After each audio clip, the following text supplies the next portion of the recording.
Hello friends, welcome to get smasher. इस video में हम डिस्कस करने जा रहे हैं प्रोसेसेस एंड थ्रेड्स के बीच में डिफरेंसेस।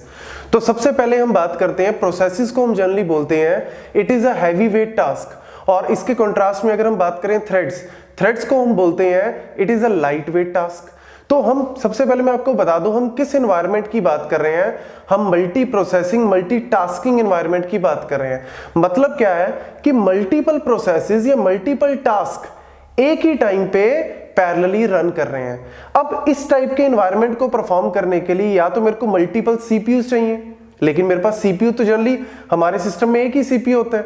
तो हम एक ही सीपीयू में मल्टीटास्किंग एनवायरनमेंट को कैसे परफॉर्म करें, या तो हम क्या कर सकते हैं मल्टीपल प्रोसेसेस को क्रिएट करके उनको चलाते रहे, या फिर हम मल्टी थ्रेडिंग एनवायरनमेंट को भी यूज कर सकते हैं। और मल्टी थ्रेडिंग एनवायरनमेंट हम जनरली कहां यूज करते हैं, जैसे अगर मैं मल्टीपल प्रोसेसेस को एग्जीक्यूट कर रहा हूं, वो सारे के सारे प्रोसेसेस अलग अलग चल रहे हैं। अगर ये सारे प्रोसेसेस अलग अलग चल रहे हैं तो वो तो हो गया डिफरेंट सिनेरियो। लेकिन अगर एक ही टाइप का प्रोसेस बहुत ज्यादा बार चल रहा है, मतलब let's say if I talk about the print server का मतलब है कि multiple commands are coming from different clients. अलग अलग क्लाइंट से मेरे पास रिक्वेस्ट आ रही है टू प्रिंट सम पेजेस, तो वहां पे मेरे पास एक ही जो कोड है, सेम प्रोसेस जो है वो एग्जीक्यूट हो रहा है मल्टीपल टाइम। तो इस टाइप के एनवायरनमेंट को एग्जीक्यूट करने के लिए, परफॉर्म करने के लिए हम क्या कर सकते हैं, एक प्रोसेस के अंदर हम और चाइल्ड प्रोसेस क्रिएट करें, या फिर हम मल्टी थ्रेडिंग एनवायरनमेंट को परफॉर्म करें। मैं एक रियल लाइफ एग्जांपल से आपको बता देता हूं करना क्या है हमें। Let's say I want to perform a task. ये डस्टर को मुझे इस प्लेस से यहां पे रखना है, मतलब यहां से मुझे इस प्लेस पे रखना है। दिस इज माय प्रोसेस या माय टास्क। अब इस टास्क को परफॉर्म करने के लिए मैं क्या कर सकता हूं, या तो मैं let's say if I am a CPU, I am a processor, या तो मैं एक नया प्रोसेसर क्रिएट कर सकता हूं, एक नया प्रोसेस क्रिएट कर सकता हूं, और वो प्रोसेस मतलब मेरा ही एक क्लोन, अगर मेरे हैंड्स जो हैं वो बिजी हैं तो मेरा एक नया क्लोन आए और वो क्लोन उठा के इसको यहां से यहां रख दे। या फिर मैं पूरा एक क्लोन बनाने की बजाय मैं एक हैंड मतलब एक हाथ मैं एक एक्स्ट्रा क्रिएट कर देता हूं, और वो हाथ जो है वो यहां से यहां पे इसको रख दे। करने का मतलब क्या है, जब हम चाइल्ड प्रोसेस को जनरेट करते हैं, जनरली प्रोसेस के अंदर होता क्या है, प्रोसेस के अंदर होता है डेटा, कोड।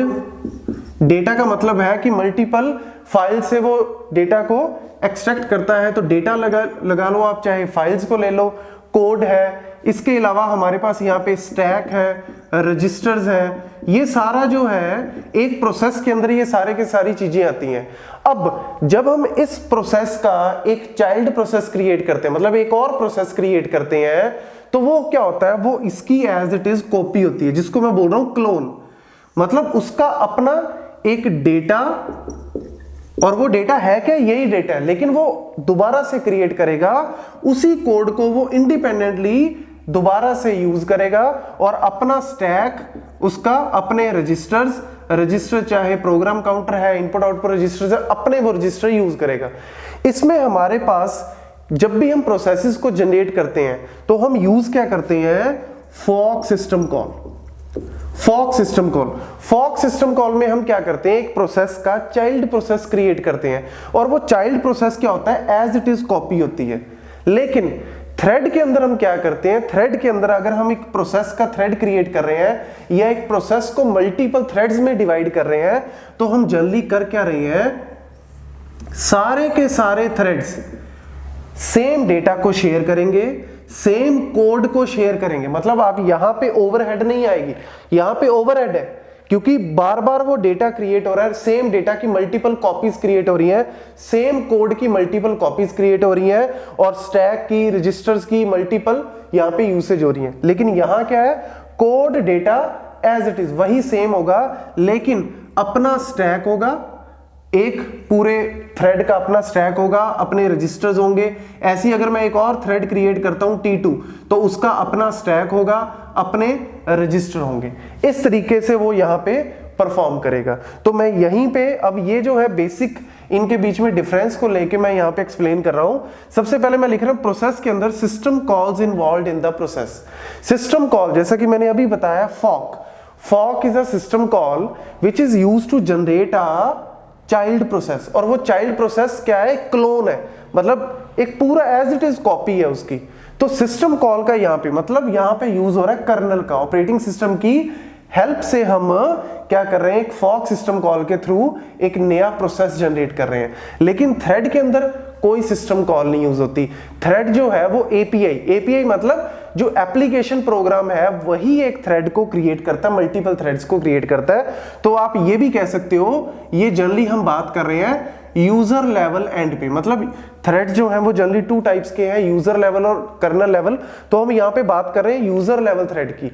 तो ये यूजर की रिस्पॉन्सिबिलिटी है, एप्लीकेशन की रिस्पॉन्सिबिलिटी है मल्टीपल थ्रेड्स को क्रिएट करना। इसमें कर्नल का, ऑपरेटिंग सिस्टम का कोई रोल नहीं होगा। तो उससे और भी ज्यादा डिफरेंसेस क्रिएट हो रहे हैं, वो मैं आपको फर्दर यहां पे बता रहा हूं। Operating system treats different process differently. वही मैं बोल रहा हूं कि ऑपरेटिंग सिस्टम का जहां पे रोल होगा, यहां पे जैसे ही हम इसका एक चाइल्ड प्रोसेस क्रिएट कर रहे हैं तो इन दोनों को ऑपरेटिंग सिस्टम 2 प्रोसेस मानेगा। इसकी प्रोसेस आईडी पीआईडी अलग होगी, इसकी पीआईडी अलग होगी, लेकिन इसकी जो पेरेंट आईडी होगी पीपीआईडी वो ये होगी। ऑपरेटिंग सिस्टम बोलेगा ये मेरे लिए अलग प्रोसेस है, ये अलग प्रोसेस है। लेकिन थ्रेड के केस में ऑपरेटिंग सिस्टम इस पूरे को एक प्रोसेस मान के चल रहा है। This is the major point.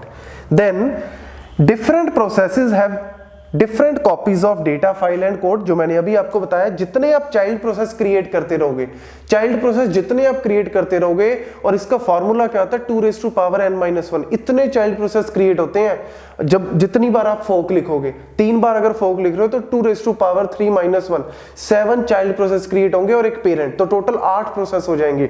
तो वो सारे के सारे अलग कोड, अलग डेटा फाइल्स, सबका तो कितनी ओवरहेड क्रिएट हो रही है यहाँ पे।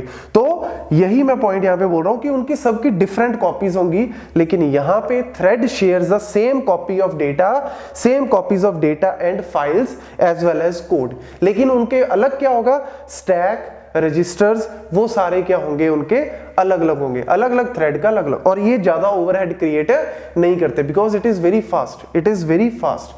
यहाँ पे मेमोरी जो है वो शेयर कर रहे हैं, एड्रेसेस को शेयर कर रहे हैं, लेकिन यहाँ पे अलग अलग मेमोरी, अलग अलग एड्रेसेस को यूज कर रहे हैं।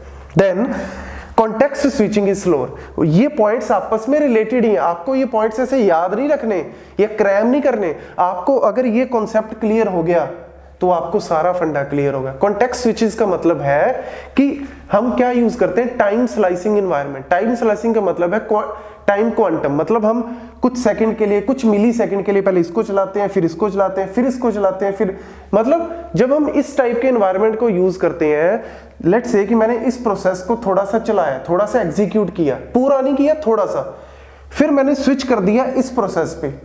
तो जब यहां पे मैं स्विच करूंगा तो मुझे पुरानी वैल्यूज को सेव करना पड़ेगा पीसीबी के अंदर, प्रोसेस कंट्रोल ब्लॉक में, जिसमें मुझे बहुत सारी वैल्यूज को सेव करना पड़ता है। और इसमें कौन हेल्प ले रहा है, प्रोसेस किसकी हेल्प ले रहा है, ऑपरेटिंग सिस्टम की।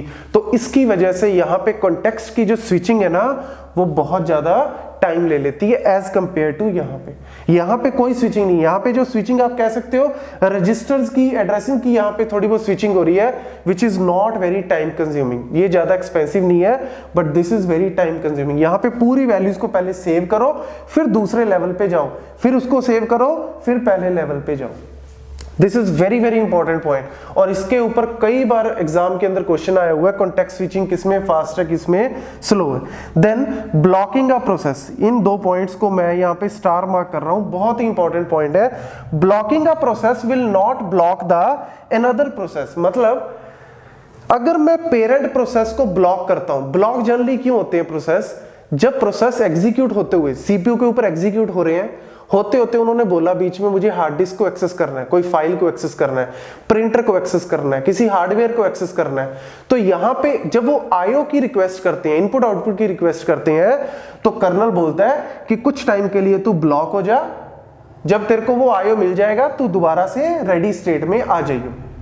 तो यहां पे जब वो ब्लॉक हो जाएगा तो इसका मतलब ये नहीं है कि पेरेंट ब्लॉक हो गया तो चाइल्ड भी ब्लॉक हो जाएगा, नहीं, चाइल्ड चलता रहेगा, इंडिपेंडेंट है। ये दोनों क्या है, इंडिपेंडेंट है। लेकिन यहां पे ये पॉइंट बहुत इंपॉर्टेंट है, अगर मैं इस थ्रेड को ब्लॉक कर रहा हूं, मैं थ्रेड को ब्लॉक करने का मतलब मैंने पहले ही बताया, अगर वो किसी हार्डवेयर की रिक्वेस्ट कर रहा है, इनपुट आउटपुट की रिक्वेस्ट कर रहा है, जैसे ही वो रिक्वेस्ट करेगा किसके पास जाएगी ये रिक्वेस्ट? कौन हार्डवेयर और सबको गवर्न कर रहा है? Operating system, kernel. तो कर्नल को तो पता ही नहीं है कि यहां पे कोई थ्रेडिंग हुई है, क्योंकि थ्रेडिंग किसकी रिस्पॉन्सिबिलिटी है? यूजर की, एप्लीकेशन की। तो कर्नल को तो ये पूरा एक प्रोसेस लगेगा, वो क्या कहेगा? ठीक है, ब्लॉक हो जा। तो उसके ब्लॉक होने की वजह से क्या हुआ?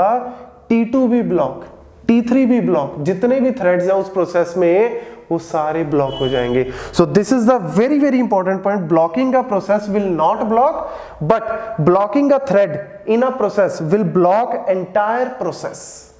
This is the major point. So this is independent and this is interdependent. आपस में ये क्या है? इंटरडिपेंडेंट है। रीजन? क्योंकि मेमोरी शेयर कर रहे हैं, एड्रेसेस को शेयर कर रहे हैं। सो ये जो है बहुत ही मेजर पॉइंट्स है प्रोसेसेस और थ्रेड्स के बीच में। आप इन्हीं में से कुछ और पॉइंट्स भी निकाल सकते हो अगर आप निकालना चाहते हो, बट ये जो है मेजर पॉइंट्स है, आपको ये बहुत ज्यादा हेल्प करेंगे सारे कॉम्पिटिटिव एग्जाम्स में। तो गाइज, अगर आपको ये वीडियो पसंद आए तो प्लीज आप ज्यादा से ज्यादा इस वीडियो को शेयर करें, मेरे चैनल को सब्सक्राइब करें and please like my videos. Thank you.